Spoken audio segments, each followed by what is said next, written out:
Well, let's discuss special segments in a circle. And these are our content standard. Again, we're going to be reinforcing GC4, and these are the mathematical practices that we'll be using in our assignment. Previously, you found measures of diagonals that intersect in the interior of a parallelogram, and now you're going to find measures of segments that intersect in the interior of a circle. And you're going to find measures of segments that intersect in the exterior of a circle. We have 4 new vocabulary words: chord segment, secant segment, external secant segment, and tangent segment. When 2 chords intersect inside a circle, each chord is divided into 2 segments, called chord segments. Theorem 1015 states that if 2 chords intersect in a circle, then the products of the chord segments are equal. So AB times BC is equal to DB times BE. So let's find X using the intersection of 2 chords. We know that AE times EC is equal to BE times ED. Now let's substitute in. X times 8 is equal to 9 times 12. And solve for X. So X is 13.5. Again, we're to find X. This is just a little bit more complicated, but we know that PT times TR is equal to QT times TS. Substitute in and start solving for X. Notice the X squareds. When you subtract the X squared from either side, it vanishes. So X is equal to 2. Now it's time for you to practice on your own. So pause the video for just a moment, then come back and check your answer.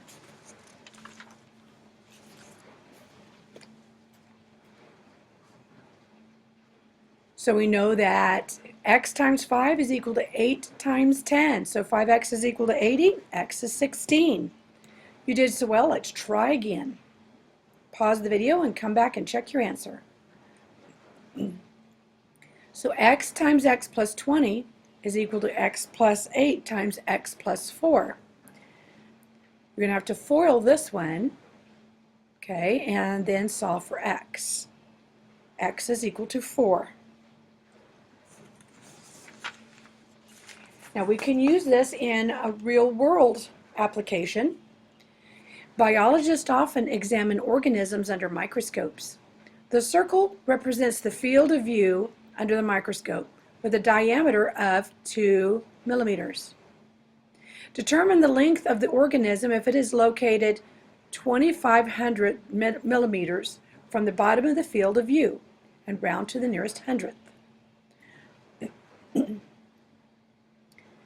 2 chords of a circle are shown, and you know that the diameter is 2 millimeters and that the organism is 2,500ths of a millimeter from the bottom. So draw a model. See, that's where the organism is laying. So we have 2 chords here.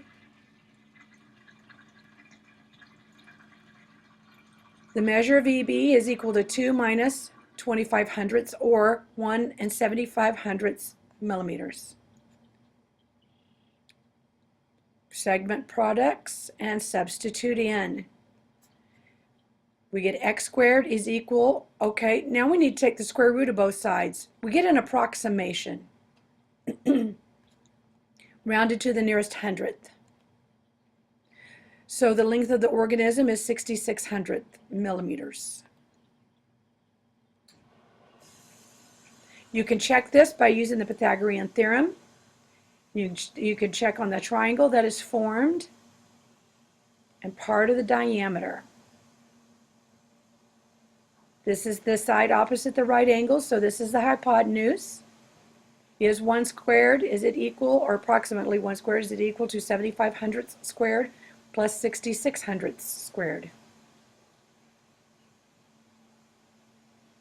Very, very close there. Yep, there we go.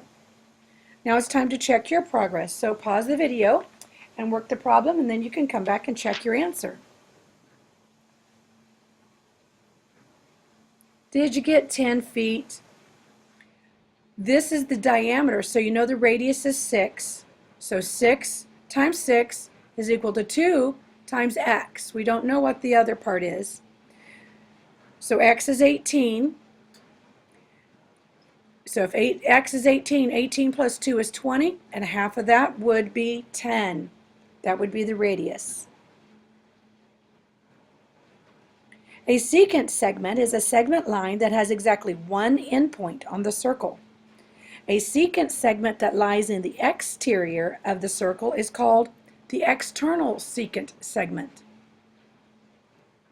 A special relationship exists among secants and external secant segments, as noted in Theorem 1016.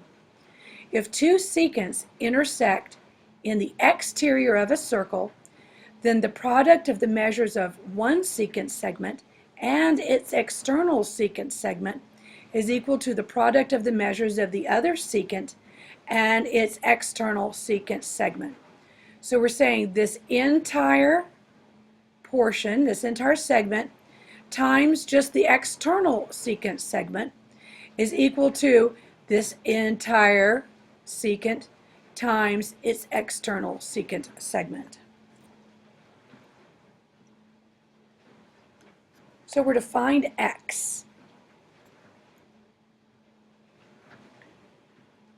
Well, if the entire segment times its external secant segment is equal to the same thing on the other side, we can substitute in and solve for x.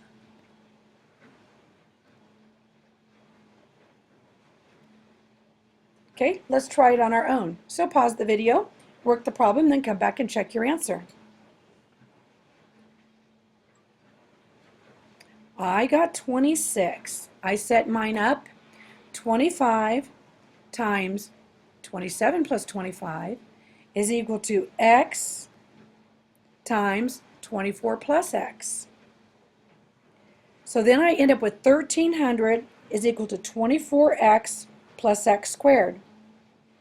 And I subtract 1300 from both sides, and then I factor the x squared plus 24x minus 1300 equals 0.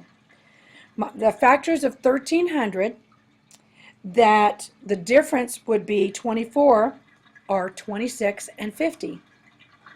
So my factors are x minus 26 equals 0 and x plus 50 equals 0. Well, then when I solve for x on both of them, I end up with negative 50. Well, you can't have a negative length, so your solution is just simply 26.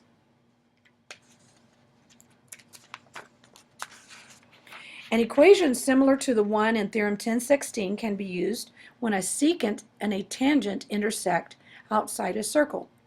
In this case, the tangent segment, or segment of a tangent with one endpoint on the circle, is both the exterior and the whole segment. So notice this tangent, JK, if we square it, is equal to this external secant segment times the whole segment. What does this look like? Here you see a tangent segment, right? A tangent intersects a circle, and then we have a secant and an external secant segment. So we can set this up as LM squared is equal to this portion, the external secant segment, times the entire segment. Substitute in. And again, just like I did on the last one, subtract a 72 from both sides. Factors of 72 that have a difference of positive 1. You have a negative 8 and a positive 9. Well, you can't have a negative length, so x is equal to 8. Okay, time for you to check progress on your own. So pause the video and work this one out, then come back and check your answer. Did you come up with 30? So x squared is equal to 20 times 45. Then you'll end up with x squared equals 900. Take the square root of 900. X is equal to 30. Very well done.